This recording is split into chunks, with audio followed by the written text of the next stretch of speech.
My name is Daniel Harper, and for most of my life, I believed I was doing just fine.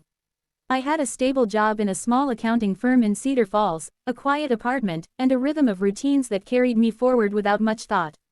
On the surface, my life looked orderly, even successful.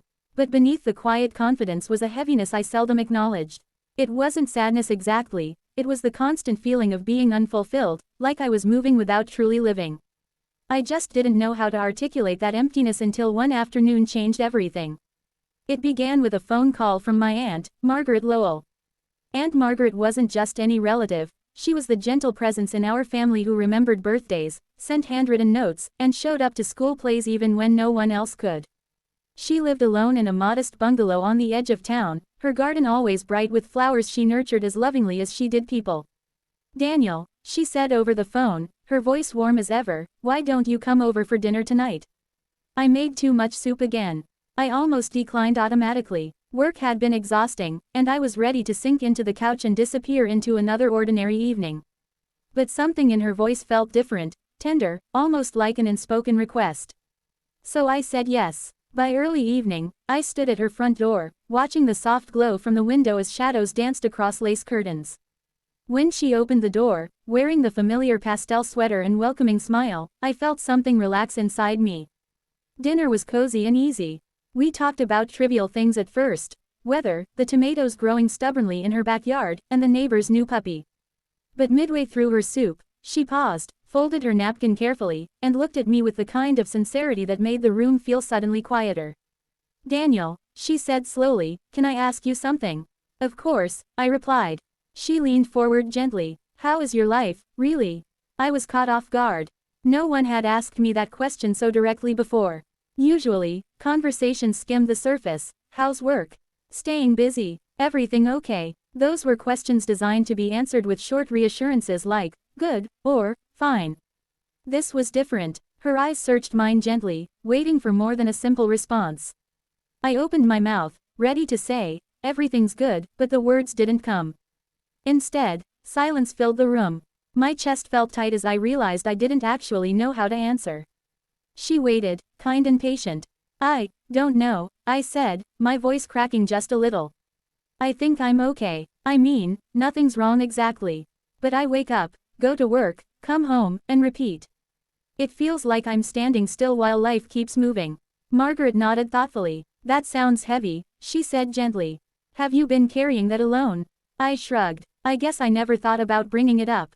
Everyone else seems to be busy chasing big dreams or building families or creating something meaningful. I'm just existing. She smiled softly. "Daniel, do you believe you need to achieve something grand to live a meaningful life?" Her question lingered in the air, forcing reflection. I had always believed success meant climbing ladders, earning more, reaching titles, meeting expectations set by others. But I wasn't happy following that path. "Maybe," I admitted, then shook my head. "I don't know what I believe anymore." She reached across the table and placed her hand over mine. "When I was younger," she began, "I thought I had to become extraordinary to matter. But life taught me something very different." I listened as she spoke of her younger years, how she once dreamed of traveling the world but remained to care for aging relatives. At the time, she thought she was giving up her dreams. But later, she realized she gained something deeper: connection, purpose, and meaning through loving service. "Dreams don't always look the way we expect," she said. "Sometimes they don't lead us far from home, they lead us deeper inside ourselves." Her words opened a door inside me. I realized I had dismissed small joys: writing in my journal, walking nature trails on weekends, volunteering occasionally at the community library. I brushed these aside as hobbies instead of recognizing them as reflections of who I truly was. "What makes you feel alive, Daniel?" she asked. The question startled me more than I expected. I searched within myself. "I like helping people," I admitted. "I feel strangely peaceful when I tutor kids after school. And I've always loved writing, even if I've never shown anyone." Her face lit up. "Those things matter deeply." She gently explained that fulfillment isn't always loud. It isn't always tied to money or recognition. Sometimes impact exists quietly, in the lives we touch when we least expect it. That evening stretched late into the night as we talked.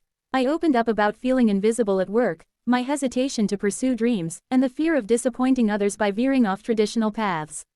Margaret listened without interruption, nodding without judgment. Before I left, she hugged me tightly.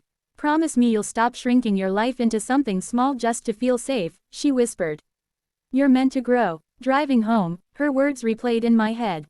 For the first time in years, I felt understood, not fixed, not judged, simply seen. Over the following weeks, something shifted inside me. I enrolled in creative writing classes at the local community college. I increased my tutoring hours at the youth center. I began saying no to unnecessary overtime that drained my spirit and yes to activities that fueled it. Each small step built confidence. I started sharing short stories online anonymously, tiny windows into my experiences and emotions. To my surprise, strangers began resonating with my work. They commented about feeling understood, about seeing reflections of their own struggles. Each message reaffirmed something Margaret had helped me realize: stories connect people. Months later, I sat at another dinner table with her, showing her my first published short story on my phone. "You did this," she said proudly, her eyes bright with tears. "You followed the quiet voice inside you." "No," I replied softly. "You asked me the right question." She smiled knowingly. Sometimes we all just need someone to listen. From that day forward, I understood that life changes not through dramatic events, but through simple moments of honest connection. One thoughtful question can awaken a path we never realized was waiting. And every time someone asks me how life is going now, I don't respond with, "fine," anymore. I say, "it's growing."